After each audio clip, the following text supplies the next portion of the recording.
ایک صحابی تھے حضرت عبداللہ ذو البجادین رضی اللہ تعالی عنہ، مدینہ طیبہ کے قریب علاقوں میں کہیں رہتے تھے، امیر تھے اور خوبصورت تھے، نوجوان تھے، قیمتی قیمتی لباس پہنا کرتے تھے، جو چاہتے تھے کھاتے تھے، ایک زندگی ان کی گزر رہی تھی۔ انہوں نے سنا کہ بھائی کوئی آئے ہیں، نبوت کی بات کرتے ہیں، تو اپنے دوستوں کے ساتھ گئے، چلو دیکھ کر آتے ہیں۔ وہ جو دیکھنے آئے تو دل ہی دے بیٹھے، کلمہ پڑھ کے واپس چلے گئے۔ اب دل میں سوچا کہ گھر کے اندر میں نہیں بتاؤں گا، سارے کافر،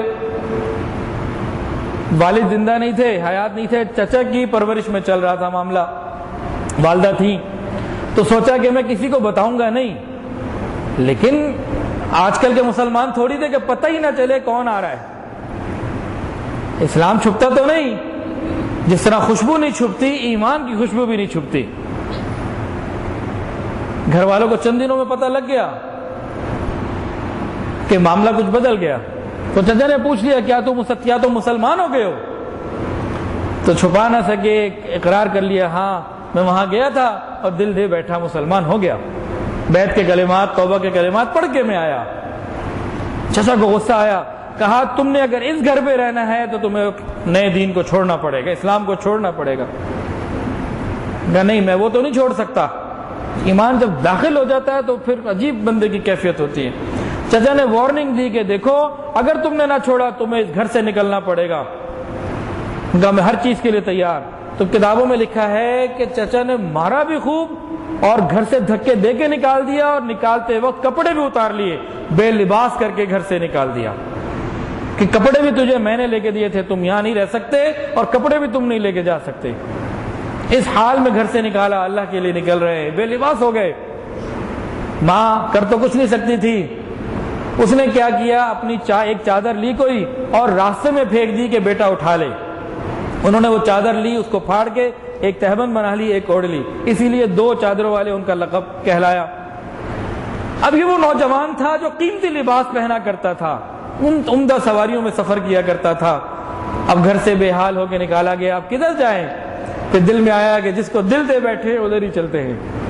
ساری رات چل کے صبح مدینہ طیبہ پہنچے، حاضر ہوتے ہیں۔ نبی علیہ السلام نے بھی دیکھا تو محسوس کر لیا چہرے سے، دونوں جہاں کسی کی محبت میں ہار کے، وہ آ رہا ہے کوئی شب غم گزار کے۔ آئے کہ نبی علیہ السلام کو پوری بات بتائی کہ اس طرح میرے ساتھ ہوا، لباس بھی اتار لیا گیا، مار بھی دیا گیا اور گھر سے بھی نکال دیا گیا۔ تو نبی علیہ السلام نے ان سے فرمایا کہ اچھا تم اصحاب صفہ کے ساتھ ٹھہر جاؤ۔ اب یہ عبداللہ ذو البجادین رضی اللہ تعالیٰ اصحاب صفہ کے ساتھ وقت گزارنے لگے۔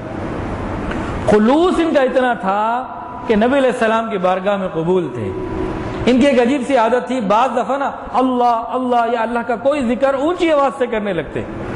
تو فاروق اعظم رضی اللہ عنہ نے جب دیکھا تو منع کیا، عبداللہ ایسے نہ کیا کرو۔ آقا نے سنا تو فرمایا عمر اس کو منع نہ کرو، جو کرتا ہے اخلاص سے کرتا ہے، اخلاص والوں کی باتیں کچھ اور ہوا کرتی ہیں۔ پھر کتابوں میں لکھا کہ ایک دفعہ نبی علیہ السلام کو سفر پہ جانا تھا، تو حضرت عبداللہ رضی اللہ نبی علیہ السلام کے ساتھ روانہ ہوئے۔ دوران سفر بخار ہوا، طبیعت بہت خراب ہو گئی۔ نبی علیہ السلام کو اطلاع دی گئی کہ لگتا ہے کہ شاید اب وقت کم ہے۔ آقا صلی اللہ علیہ وسلم قریب گئے، ملاقات کی اور انہوں نے اپنا سر آقا صلی اللہ علیہ وسلم کی گود مبارک میں رکھ دیا۔ عجیب حال تھا، نبی علیہ السلام کو دیکھ رہے ہیں اور نبی علیہ السلام تسلیہ دے رہے ہیں، تھپکیاں دے رہے ہیں، سمجھا رہے ہیں، محبت کا اظہار ہو رہا ہے۔ اور کرتے کرتے اللہ کی شان، اس حال میں ان کا انتقال ہوا کہ ان کا سر مبارک آقا کی گود مبارک میں تھا۔ اس مبارک گود میں آقا کو دیکھتے دیکھتے دنیا سے تشریف لے گئے۔ آقا تیری معراج کہ تو لوح و قلم تک پہنچا، آقا تیری معراج کہ تو لوح و قلم تک پہنچا، میری معراج کہ تیرے قدم تک پہنچا۔ کسی نے کیا خوب کہا، نکل جائے دم تیرے قدموں کے نیچے، یہی دل کی حسرت یہی آرزو ہے۔ ان کی آرزو اور حسرت پوری ہو گئی۔ جب نبی علیہ السلام نے دیکھا دنیا سے تشریف لے گئے، آنکھوں کو بند کیا، صحابہ سے کہا تیاری کرو، تدفین کی، تجہیز کی۔ آقا جب اپنے خیمے میں تشریف لے گئے، اپنا مبارک کرتا بھیجا کہ جاؤ عبداللہ کو اس میرے کپڑے کے اندر، میری قمیض کے اندر جو ہے نا وہ تدفین کرنی ہے۔ اور تو کرے اللہ کی قدردانی. یہ وہ جسم تھا جس کو اللہ کے لیے بے لباس کیا گیا، آج اللہ اپنے حبیب کی قمیص سے اس جسم کو زینت بخش رہے ہیں. قدردانی دیکھیں اللہ کی. پھر سب اطلاع ہو گئی کہ جی جنازہ تیار ہے، تو آقا صلی اللہ علیہ وسلم قریب آئے، جنازے کی نماز خود پڑھائی. اس کے بعد ذرا دیکھیں، غور کریں، شریعت کا حکم ہے کہ قبر کے اندر قریبی رشتہ داروں میں سے کسی کو اترنا چاہیے. جو زیادہ قریب ہے اس کا زیادہ حق بنتا ہے وہ اترے. یہ تو سب کچھ چھوڑ کر آئے تھے، ماں باپ کو، سب کچھ خاندان کو چھوڑ کر آئے تھے. ان کا سب سے قریبی کون تھا؟ حضور پاک صلی اللہ علیہ وسلم. کسی کی قبر میں باپ اترتا ہے، کسی کی قبر میں بھائی اترتا ہے، کسی کی قبر میں بیٹا اترتا ہے. آج یہ عبداللہ ہیں، ان کی قبر میں ان کو اتارنے کے لیے اللہ اپنے محبوب کو نیچے اتار رہے ہیں. حضور پاک صلی اللہ علیہ وسلم قبر کے اندر تشریف لائے اور کہا عمر رضی اللہ عنہ کو، باقی صحابہ کو، کہ اپنے بھائی کو مجھے دے دو اور ان کے اکرام کا خیال کرنا. پھر نبی علیہ السلام نے ان کو اندر لٹایا اور لٹانے کے بعد ایک ایسی عجیب بات کہی کہ فاروق اعظم رضی اللہ عنہ تڑپ گئے. کہنے لگے، جب یہ واقعہ لوگوں کو سناتے تھے تو کہتے تھے اس وقت میرے دل کی تمنا تھی کاش آج عبداللہ نہ ہوتے، عمر ہوتا جو آقا کے ہاتھوں آج لیٹ رہا ہوتا. تو لوگوں نے پوچھا حضرت آپ کی یہ تمنا کیوں پیدا ہوئی، کیسی بات تھی؟